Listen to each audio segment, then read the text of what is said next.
Hello guys, कैसे हैं आप सब। आई होप आप सब बहुत अच्छे होंगे और अपनी सेहत का बहुत अच्छे से ध्यान रख रहे होंगे। मुझे आप सबसे एक शिकायत है। आप सब वीडियो तो ज़रूर देखते हैं पर लाइक शेयर एंड सब्सक्राइब नहीं करते। पता है क्या होता है, क्योंकि बहुत मेहनत लगती है वीडियो बनाने में, और मेहनत से ज़्यादा बहुत हिम्मत लगती है। क्योंकि मैं अभी स्टार्ट ही कर रही हूँ ये जर्नी, तो मैं अगर पब्लिक एरिया में भी जाती हूँ ना, तो मुझे डर लगता है कहीं कोई मुझे टोक ना दे, कहीं कोई मुझे कुछ बोल ना दे कि आप वीडियो क्यों शूट कर रहे हो या क्या चीज़ें हैं। तो प्लीज़ अप्रिशिएट किया कीजिए ताकि हमारी भी हिम्मत बढ़े और हम आपके लिए नए नए व्लॉग्स लेके आ सकें। आपसे शिकायतें करते करते मुझे ये भी नहीं पता लगा कि हम चलते चलते पहुँच गए हैं कुराली। यहाँ पहुँचते ही हम सीधा पहुँचे मट्टू दी हट्टी की दुकान पे। ये शॉप है पटाखों की। अब आप सोच रहे हैं कि दिवाली को तो अभी बहुत टाइम है और ये लोग पटाखे लेने अभी से क्यों पहुंच गए। तो इसका भी एक रीज़न है।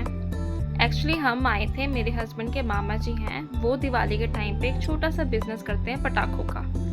तो हम सिर्फ उनको कंपनी देने आए थे। बट यहाँ पटाखों की चकाचौंध ने तो हमें ऐसा मोहित किया ना कि हम भी मजबूर हो गए कि हम भाई महीना पहले ही अपनी दिवाली की थोड़ी सी शॉपिंग कर लें।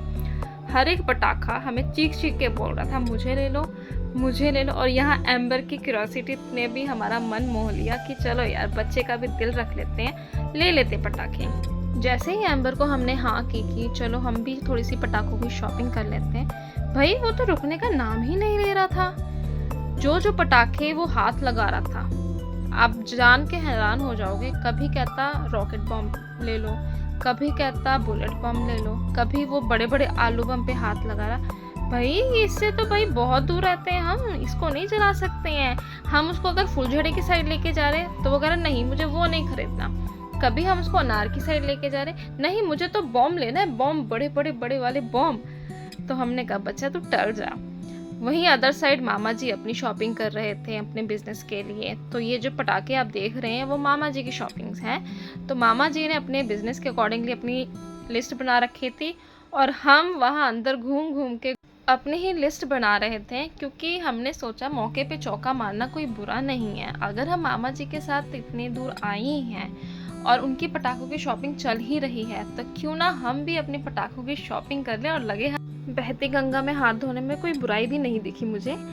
तो हमने भी स्टार्ट कर दी अपने पटाखे निकलवाने। बट वहाँ पटाखों की वैरायटी बहुत ही ज़्यादा थी, मतलब जो कभी हमने ना सुनी ना देखी, जलानी तो बहुत दूर की बात, वैसे वैसे पटाखे थे। पटाखों की इतनी वैरायटी थी, जैसे फुलझड़ियों को देख के बचपन की याद आ रही थी। अनार को देख के ऐसा लग रहा था कि वो शादी में डीजे की एंट्री कर रहा है। और सबसे बड़ी बात, रॉकेट इतनी इतनी वैरायटी की थी, मतलब आप सोच नहीं सकते। कुछ इतनी इतनी बड़ी थी कि उस पर बैठ के तो हम अंतरिक्ष में भी जा सकते थे। फिर हमने अपना स्टॉक निकलवाना शुरू किया और हमने मोस्टली बच्चों को नज़र रखते हुए ही पटाखे खरीदते हैं, लाइक फुलझड़ी, अनार, चक्रियाँ। स्पेशली इनके फेवरेट्स आजकल बच्चों के चल रहे पॉपअप होते हैं, छोटे छोटे से पॉपअप से बम। पहले जैसे फूक बम आते थे ना कि फूक मारो और अपने अपने धरती पे प्लेन एरिया हार्ड सरफेस पे हमने गिरा, वो पट से आवाज़ करते थे। तो वो आजकल छोटे छोटे छोटे चल रहे हैं, मतलब 10 रुपये का एक पैकेट आता है। पर यहाँ आके वो चीज़ हमें बहुत सस्ती मिली है। इवन तो हमने पटाखे भी बहुत सस्ते मिले हैं हमने, क्योंकि नॉर्मल ही रेंज ली है। अब जो शॉप लगाते हैं वो हर एक वैरायटी के और हर एक अमाउंट के रेट्स के लेके जाते हैं। अब सबसे बड़ा हमारा था कि हम इतने सारे सामान कार में कैसे एडजस्ट करें। अब ये जो पैकेट आप देख रहे हैं ये हमारे पटाखों का है, जो हमने खुद के लिए पर्सनल लिया है दिवाली के लिए, जिसको दिवाली को अभी बहुत दिन पड़े हैं, बट हमने पहले ही ले लिया। अब चैलेंज तो ये था कि इस बोरी के साथ साथ 2 और बोरी कैसे छोटी सी कार में एडजस्ट करें। हमें तो ऐसा लग रहा था कि दिवाली हमारी यहीं बन जाएगी, क्योंकि बोरियां एडजस्ट करना ही इतना डिफ़िकल्ट हो रहा था। कहते हैं ना, ये खतरों के खिलाड़ी का एक टास्क था जिसको हमें इतने से इतने टाइम के अंदर पूरा करना ही है, क्योंकि भूख के मारे बच्चों की जान और मेरी जान तो निकल ही जा रही थी। अभी तो बड़ा टास्क आने वाला था, क्योंकि ये तो अभी ट्रेलर था। ये छोटी बोरी जो हमारी पर्सनल थी वो तो हमने रख दी, पर इसके साथ जो 2 और बोरियां आने वाली हैं वो भी बड़ी बड़ी, उसको कार में एडजस्ट करना एक बहुत ज़्यादा चैलेंजिंग पार्ट था। अब ये देखो, अब ये आया है, कार में जा रखने के लिए, तो इसको हमने डिक्की में ट्राई किया, कर रहे हैं ट्राई एडजस्ट करने के लिए, बट हो नहीं पा रहा है। और इतनी गर्मी में तो मुझे वैसे ही गुस्सा आने लग गया था कि भाई जल्दी कर लो, भूख भी बहुत लगी, क्योंकि पटाखों की सिलेक्शन में और ख़रीदने में बहुत टाइम लग गया था, और 1 घंटे की ही अब ट्रैवलिंग होती है, और एक बोरी एडजस्ट नहीं, पीछे से दूसरी बोरी आ गई जी।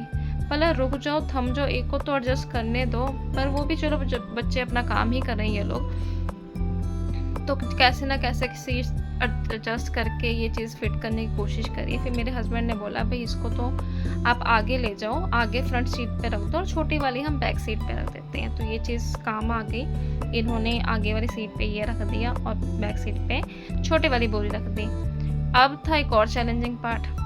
अब मेरे दिमाग में ये चल रहा था भाई ये सब तो एडजस्ट कर देंगे, हम कैसे जाएंगे 5 जने बैठ के। हम 3 बड़े लोग थे और 2 बच्चे थे, और यहाँ मेरे हस्बैंड मॉडलिंग करते हुए जी चलो डिक्की बंद करते हैं और हम लोग अपने आगे चलते हैं। अब हम लोग फटने वाले थे, तो मेरे हस्बैंड ने डिसाइड किया कि चलो थोड़ा थोड़ा अपना गर्मी से गला जो सूख गया उसको थोड़ी ठंडक देते हैं और शेक पीते हैं। मेरा बच्चा जो है शेक पीने में बहुत नखरे मारता है, पर स्टिल भूख लगी थी तो उसने भी पिया है। तो ये था हमारा आज का वीडियो।